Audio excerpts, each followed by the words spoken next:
नमस्कार मित्रांनो, current affairs मराठीमध्ये तुमचं सर्वांचं खूप स्वागत आहे. तर मित्रांनो, आजच्या भागामध्ये आपण काही महत्त्वाचे एमसीक्यू तसेच आजच्या दिवसाच्या जेवढ्या पण महत्त्वाच्या घडामोडी असतील त्यांचा आपण सविस्तर अभ्यास करणार आहोत. तर मित्रांनो, आजचा भाग नक्की तुम्ही शेवटपर्यंत काळजीपूर्वक बघा. जेवढे महत्त्वाचे प्रश्न उत्तरे आणि महत्त्वाचे न्यूज असतील त्या नक्की तुमच्या वहीत लिहून घ्या आणि त्यांचे रिव्हिजन पण करत चला. कारण की रिव्हिजन केल्याने त्या सर्व गोष्टी तुमच्या लक्षात पण राहू शकतील. त्यामुळे त्यांच्या वारंवार रिव्हिजन करत चला. आणि मित्रांनो, तुम्ही ह्या चॅनलवरती नवीन असाल म्हणजेच या व्हिडिओला पहिल्यांदाच बघत असाल तर या चॅनलला पण नक्की सबस्क्राईब करून घ्या. बघूया आजचा पहिला प्रश्न. बघूया प्रश्न क्रमांक 1. अर्न विथ लर्न नावाची योजना कोणत्या राज्य सरकारने चालू केली आहे? पर्याय क्रमांक 1 दिलेला आहे तामिळनाडू, दुसरा आहे त्रिपुरा, तिसरा आहे उत्तराखंड. तर या प्रश्नाचं योग्य उत्तर असणार आहे त्रिपुरा. तर त्रिपुरा राज्य सरकारने अर्न विथ लर्न नावाची ही योजना चालू केलेली आहे. तर मित्रांनो, ज्या पण सरकारी योजना असतात म्हणजेच ज्या पण केंद्र सरकारच्या आणि राज्य सरकारच्या योजना असतात त्यांना तुम्ही व्यवस्थित लक्षात ठेवत चला.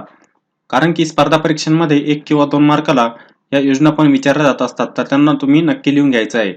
तर या ठिकाणी तामिळनाडू सरकारने कावल उठावी नावाचे ॲप लॉन्च केलेले आहे. ते तुम्ही लक्षात ठेवायचं आहे. कोणते? तर कावल उठावी नावाचे ॲप. तर हे ॲप पण तुम्हाला स्पर्धा परीक्षांमध्ये विचारले जाऊ शकते. तर त्यांना पण तुम्ही व्यवस्थित लिहून घेत चला. बघूया पुढचा प्रश्न. बघूया प्रश्न क्रमांक 2. विद्यार्थ्यांसाठी रोजगाराच्या संधी उपलब्ध होण्यासाठी दिल्ली सरकारने कोणासोबत करार केला आहे? पर्याय क्रमांक 1 दिलेला आहे IMF, दुसरा आहे WHO, तिसरा आहे युनिसेफ. तर या प्रश्नाचं योग्य उत्तर असणार आहे युनिसेफ. तर दिल्ली राज्य सरकारने विद्यार्थ्यांसाठी रोजगाराच्या संधी उपलब्ध व्हाव्यात यासाठी युनिसेफ सोबत करार केलेला आहे. हे तुम्ही लक्षात ठेवायचं आहे. आणि युनिसेफचं मुख्यालय हे न्यूयॉर्क या ठिकाणी आहे. हे तुम्ही लक्षात ठेवा. अमेरिकेतील न्यूयॉर्क या ठिकाणी युनिसेफचे मुख्यालय आहे. हे तुम्ही लक्षात ठेवायचं आहे. तसेच IMF चे मुख्यालय वॉशिंग्टन DC या ठिकाणी आहे. तर वॉशिंग्टन DC हे ठिकाण पण अमेरिका या देशामध्येच येते. तर त्याच ठिकाणी IMF चे मुख्यालय पण आहे. IMF म्हणजे काय? तर इंटरनॅशनल मॉनिटरी फंड असा त्याचा फुल फॉर्म होत असतो. आपण त्याला मराठीमध्ये आंतरराष्ट्रीय नाणेनिधी असे म्हणत असतो. तर वॉशिंग्टन DC याच ठिकाणी वर्ल्ड बँकेचे पण मुख्यालय आहे. म्हणजेच जागतिक बँकेचे पण मुख्यालय वॉशिंग्टन DC या ठिकाणी आहे. तुम्ही लक्षात ठेवायचं आहे. तर WHO चे मुख्यालय जिनेव्हा या ठिकाणी आहे. तर स्वित्झर्लंड मधील जिनेव्हा या ठिकाणी WHO चे मुख्यालय आहे. तुम्ही लक्षात ठेवायचं आहे. तर WHO म्हणजे काय? तर वर्ल्ड हेल्थ ऑर्गनायझेशन असा त्याचा फुल फॉर्म होत असतो. आपण त्याला जागतिक आरोग्य संघटना असे म्हणत असतो. तर मित्रांनो, ही अधिक माहिती जी असते ती तुम्ही नक्की तुमच्या वहीत लिहून घेत चला. कारण की स्पर्धा परीक्षांमध्ये तुम्हाला कोणताही प्रश्न याच्यावरती विचारला जाऊ शकतो. तर ही अधिक माहिती नक्की लिहून घेत चला. बघूया पुढचा प्रश्न. बघूया प्रश्न क्रमांक 3. करूर वैश्य बँकेचे अध्यक्ष म्हणून कोणाची निवड करण्यात आली आहे? पर्याय 1 दिलेला आहे नितीन गुप्ता, दुसरा आहे मीना हेमचंद्र, तिसरा आहे अलका उपाध्याय. या प्रश्नाचं योग्य उत्तर आहे मीना हेमचंद्र. तर मीना हेमचंद्र यांना करूर वैश्य बँकेचे अध्यक्ष बनवण्यात आलेले आहे. तुम्ही लक्षात ठेवायचं आहे. तर नितीन गुप्ता हे CBDT चे अध्यक्ष बनलेले आहेत. CBDT म्हणजे काय? तर central board of direct taxes असा त्याचा फुल फॉर्म होत असतो. तर ह्याच CBDT चे अध्यक्ष नितीन गुप्ता हे बनलेले आहेत. तसेच अलका उपाध्याय ह्या NHAI च्या अध्यक्ष आहेत. NHAI म्हणजे काय? तर national highway authority of India असा त्याचा फुल फॉर्म होत असतो. तर हा फुल फॉर्म पण तुम्ही नक्की लिहून घ्या. बघूया पुढचा प्रश्न. बघूया प्रश्न क्रमांक 4.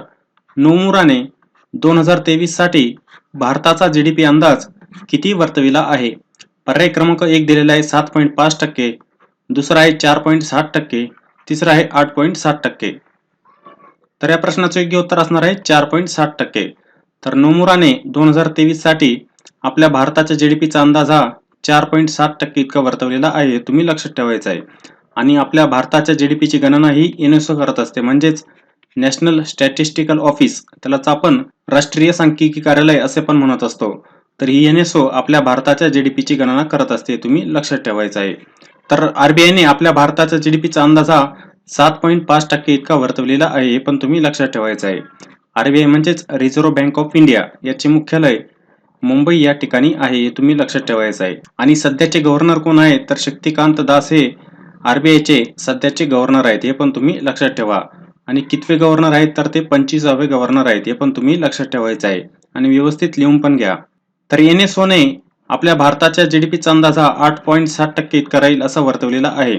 तर NSE आपल्या भारताच्या जीडीपीची गणना करत असते. तर तिने 2022-23 साठी आपल्या भारताचा जीडीपीचा अंदाज हा 8.7% इतका वर्तवलेला आहे. हे तुम्ही लक्षात ठेवायचं आहे. बघूया पुढचा प्रश्न. बघूया प्रश्न क्रमांक 5. HPV लसीला DCGIने मान्यता दिली आहे. ही लस कोण तयार करणार आहे? पर्याय 1 दिलेला आहे सिरम इन्स्टिट्यूट, दुसरा आहे डॉक्टर रेड्डी, तिसरा आहे भारत बायोटेक. तर या प्रश्नाचं योग्य उत्तर असणार आहे सिरम इन्स्टिट्यूट. तर ही HPV लस सिरम इन्स्टिट्यूट तयार करणार आहे. तर हिचं मुख्यालय कोणत्या ठिकाणी आहे? तर सिरम इन्स्टिट्यूटचे मुख्यालय पुणे या ठिकाणी आहे. हे पण तुम्ही लक्षात ठेवायचं आहे. आणि या CEO कोण आहे? तर ते आहे आदर पूनावाला. तर हे नाव पण तुम्ही लक्षात ठेवायचं आहे. आदर पूनावाला हे या सिरम इन्स्टिट्यूटचे अध्यक्ष आहेत. ते तुम्ही लक्षात ठेवायचं आहे. तर भारत बायोटेकचे मुख्यालय हे हैदराबाद या ठिकाणी आहे. हे पण तुम्ही लक्षात ठेवायचं आहे. बघूया प्रश्न क्रमांक 6. 2022च्या जेंडर गॅप रिपोर्टमध्ये भारत कितव्या स्थानावर आला आहे? पर्याय क्रमांक 1 दिलेला आहे 71, दुसरा आहे 96, तिसरा आहे 135. तर 2022च्या जेंडर गॅप रिपोर्टमध्ये आपला भारत हा 135व्या क्रमांकावरती आलेला आहे. हे तुम्ही लक्षात ठेवायचं आहे. तर हे निर्देशांक पण तुम्हाला स्पर्धा परीक्षांमध्ये विचारले जात असतात. तर त्यांना पण तुम्ही नक्की लिहून घेत चला. तर ह्या रिपोर्टमध्ये बांगलादेश हा देश 71व्या क्रमांकावरती आलेला आहे. हे पण तुम्ही लक्षात ठेवायचं आहे. बांगलादेश 71व्या क्रमांकावरती आलेला आहे. तसेच नेपाळ हा देश या निर्देशांकामध्ये 96व्या क्रमांकावरती आलेला आहे. तर मित्रांनो या देशांना पण तुम्ही लिहून घ्यायचं आहे. कारण की काही वेळेला एक्झामिनर फिरून प्रश्न विचारू शकता की ह्या जेंडर गॅप रिपोर्टमध्ये नेपाळ हा कितव्या क्रमांकावरती आलेला आहे असा पण तुम्हाला प्रश्न स्पर्धा परीक्षांमध्ये विचारला जाऊ शकतो. तेव्हा या देशांना पण तुम्ही नक्की लिहून घ्यायचं आहे. बघूया पुढचा प्रश्न. बघूया प्रश्न क्रमांक 7. एकदिवसीय सामन्यांमध्ये सर्वात जलद 150 बळी घेणाऱ्या खेळाडूचे नाव काय आहे? पर्याय क्रमांक 1 आहे मोहम्मद शमी, दुसरा आहे रविचंद्रन अश्विन, तिसरा आहे हार्दिक पांड्या. तर या प्रश्नाचं योग्य उत्तर आहे मोहम्मद शमी. तर मोहम्मद शमी हे सर्वात जलद 150 बळी घेणारे खेळाडू ठरले आहेत. ते तुम्ही लक्षात ठेवायचं आहे. तर रविचंद्रन अश्विन हे IPL मधून निवृत्त होणारे पहिले IPL खेळाडू ठरलेले आहेत. ते तुम्ही लक्षात ठेवायचं आहे. गुजरात टायटनचे कॅप्टन हे हार्दिक पांड्या होते. तुम्ही लक्षात ठेवायचं आहे. आणि गुजरात टायटननेच या वर्षीची IPL पण जिंकलेली आहे. तुम्ही लक्षात ठेवायचं आहे. आणि ह्या IPLचे आयोजन कोण करत असते? तर BCCI या IPLचे आयोजन करत असते. तुम्ही लक्षात ठेवायचं आहे.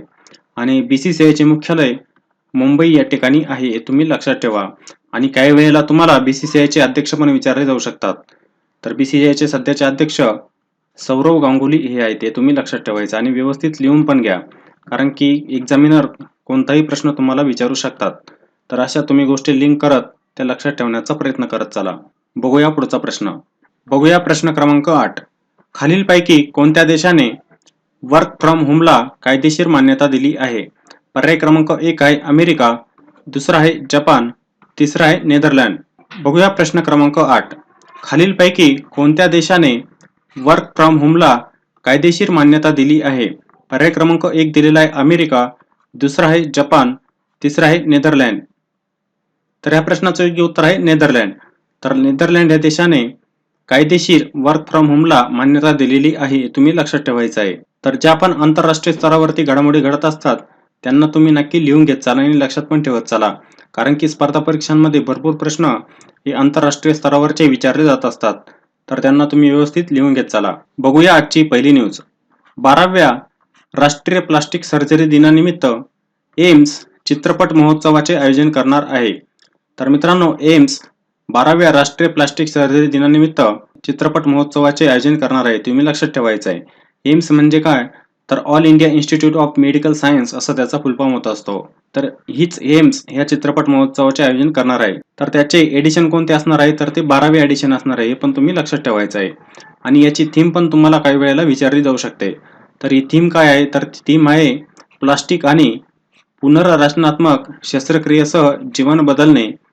ही या महोत्सवाची थीम आहे. हे पण तुम्ही लक्षात ठेवायचं आहे. तर ही थीम पण तुम्हाला भरपूर वेळेला परीक्षांमध्ये विचारली जात असते. तर या थीमला पण तुम्ही नक्की लिहून घ्या. बघूया पुढची न्यूज. भारतातील पहिले ई-वेस्ट इको पार्क दिल्लीत बांधले जाणार आहे. तर मित्रांनो आपल्या भारतातील पहिले इको पार्क जे आहे ई-वेस्ट तर ते दिल्ली या ठिकाणी बांधले जाणार आहे. तुम्ही लक्षात ठेवायचं आणि लिहून पण घ्या. तर हे इको पार्क तयार करण्यासाठी अंदाजे 21 एकरचा वापर केला जाणार आहे. म्हणजेच 21 एकर जागेमध्ये हे इको पार्क बांधले जाणार आहे, तुम्ही लक्षात ठेवायचं आहे. आणि कोणत्या ठिकाणी तर दिल्ली या ठिकाणी. आणि हे आपल्या भारतातील पहिले ई वेस्ट इको पार्क असणार आहे, तुम्ही लक्षात ठेवायचं आहे. बघूया पुढची न्यूज. आधार चेहरा प्रमाणीकरण करण्यासाठी UIDAI Aadhaar face RD mobile app launch केलेले आहे. UIDAI म्हणजे काय तर unique identification authority of India असा त्याचा फुलफॉर्म होत असतो. तर या UIDAI आधार चेहरा प्रमाणीकरणासाठी आधार फेस RD नावाचे मोबाईल ॲप लॉन्च केलेले आहे, हे तुम्ही लक्षात ठेवायचं आहे. तर UIDAI या मोबाईल ॲपद्वारे चेहरा प्रमाणीकरण वैशिष्ट्य सुरू केलेले आहे. म्हणजेच आपण आधार केंद्रामध्ये जात होतो आणि त्या ठिकाणी आपला चेहरा किंवा फिंगरप्रिंट त्या ठिकाणी देत होतो. तर ती आता बंद केली जाणार आहे आणि ती आधार फेस RDच्या माध्यमातून या ठिकाणी केली जाणार आहे. तर आता आधार कार्ड धारकांना यापुढे बुबुळ आणि फिंगरप्रिंट स्कॅनसाठी नावनोंदणी केंद्राला प्रत्यक्ष भेट देण्याची गरज नाही. म्हणजेच या सर्व प्रक्रिया आता या ॲपच्या माध्यमातूनच केली जाणार आहे, तुम्ही लक्षात ठेवायचं आहे. तर ही खूप महत्त्वाची न्यूज आहे, व्यवस्थित तुम्ही लिहून घ्या. आणि काही वेळेला तुम्हाला स्पर्धा परीक्षांमध्ये या UIDAIचा पण फुल फॉर्म विचारला जात असतो, हे तुम्ही लक्षात ठेवायचं आहे. तर UIDAIचा फुल फॉर्म काय होत असतो तर unique identification authority of India असा त्याचा फुल फॉर्म होत असतो. तर हा फुल फॉर्म पण तुम्ही नक्की लिहून घ्या. बघूया पुढची news. Jute mart India logo सरकारने लॉन्च केलेला आहे. तर मित्रांनो, आपल्या भारत सरकारने jute mark India logo launch केलेला आहे, तुम्ही लक्षात ठेवायचं आहे. तर केंद्रीय वस्त्रोद्योग सचिवांनी ज्यूट मार्क इंडिया या लोगोचे अनावरण केलेले आहे. तुम्हाला काही वेळेला स्पर्धा परीक्षांमध्ये फिरून पण प्रश्न विचारला जाऊ शकतो की ज्यूट मार्क इंडिया या लोगोचे अनावरण कोणी केलेले आहे तर ते केंद्रीय वस्त्रोद्योग सचिवांनी केलेले आहे, हे तुम्ही लक्षात ठेवायचं आहे. तर हा प्रकल्प भारतीय ज्यूट उत्पादनाचे संरक्षण आणि प्रचार करण्यासाठी एक उपक्रम आहे. तर याचा उद्देश काय आहे लॉन्च करण्याचा तो पण तुम्हाला माहिती असला पाहिजे. त्यामुळेच मी तुम्हाला सांगत असतो की जे महत्त्वाचे मुद्दे असतात ते नक्की तुम्ही तुमच्या वहीत लिहून घेत चला, कारण की स्पर्धा परीक्षांमध्ये याचा खूप फायदा होत असतो. तेव्हा या महत्त्वाच्या मुद्द्यांना पण तुम्ही लिहून घेत चला. बघूया पुढची न्यूज. मुस्ताफिझुर रहमान यांची भारतातील बांगलादेश उच्चायुक्त म्हणून नियुक्ती करण्यात आलेली आहे. मित्रांनो, बांगलादेशातील मुस्ताफिझुर रहमान यांची आपल्या भारतामधील बांगलादेश उच्चायुक्त म्हणून नियुक्ती करण्यात आलेली आहे, हे तुम्ही लक्षात ठेवायचं आहे. तर ते नवीन उच्चायुक्त म्हणून मोहम्मद इम्रान यांच्या जागी येणार आहेत. म्हणजेच मोहम्मद इम्रान यांची जागा ते आता घेणार आहे. नाव काय आहे तर मुस्ताफिझुर रहमान हे नाव तुम्ही लक्षात ठेवायचं आहे. तर बांगलादेश या देशाची राजधानी कोणती आहे तर ढाका ही बांगलादेश या देशाची राजधानी आहे. आणि या देशाचे चलन टाका आहे, ते तुम्ही लक्षात ठेवायचं आहे. आणि भारत आणि बांगलादेश या दोन देशांमध्ये बोंगो सागर आणि संप्रीती हे दोन युद्धाभ्यास होत असतात, हे तुम्ही लक्षात ठेवायचं आहे. बोंगो सागर आणि संप्रीती नावाचे युद्धाभ्यास या दोन देशांमध्ये होत असतात, हे तुम्ही लक्षात ठेवत चला, कारण की काही वेळेला हे युद्धाभ्यास पण स्पर्धा परीक्षांमध्ये विचारले जात असतात. तर त्यांना पण तुम्ही नक्की लिहून घेत चला.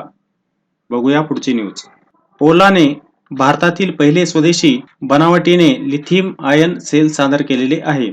तर मित्रांनो, लिथियम आयन सेल कोणाद्वारे सादर केलेले आहे तर ते ओलाद्वारे. तर ओला काय आहे तर एक इलेक्ट्रिक कंपनी आहे, तुम्ही लक्षात ठेवायचं आहे. आणि आपल्या भारतातील बेंगळुरू या ठिकाणी या ओला इलेक्ट्रिकचा प्लांट पण आहे, तुम्ही लक्षात ठेवायचं आहे. आणि याच ठिकाणी त्यांनी आपल्या भारतातील पहिले स्वदेशी बनावटीचे लिथियम आयन सेल पण सादर केलेले आहे, तुम्ही लक्षात ठेवायचं आहे. बघूया पुढची न्यूज. पंतप्रधान नरेंद्र मोदी यांनी पहिल्या व्हर्च्युअल I2 शिखर परिषदेला हजेरी लावलेली आहे. तर मित्रांनो, आपल्या भारताचे माननीय पंतप्रधान नरेंद्र मोदी यांनी या व्हर्च्युअल शिखर परिषदेला हजेरी लावलेली आहे.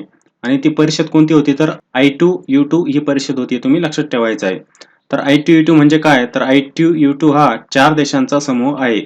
म्हणजेच या I2U2 मध्ये 4 देश सदस्य आहेत, ते तुम्ही लक्षात ठेवायचं आहे. I2 म्हणजेच इंडिया आणि इस्रायल, म्हणजे आपला भारत देश आणि इस्रायल.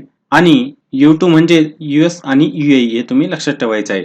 तर या न्यूजवरती पण भरपूर प्रश्न बनू शकतात. तीनही मुद्दे तुम्ही या ठिकाणी लिहून घ्यायचे आहे. स्पर्धा परीक्षांसाठी खूप उपयुक्त आहेत, व्यवस्थित लिहून घ्या. बघूया पुढची न्यूज. कृषी व्यापाराला प्रोत्साहन देण्यासाठी नरेंद्र तोमर यांनी ई नाम प्लॅटफॉर्म सुरू केलेला आहे.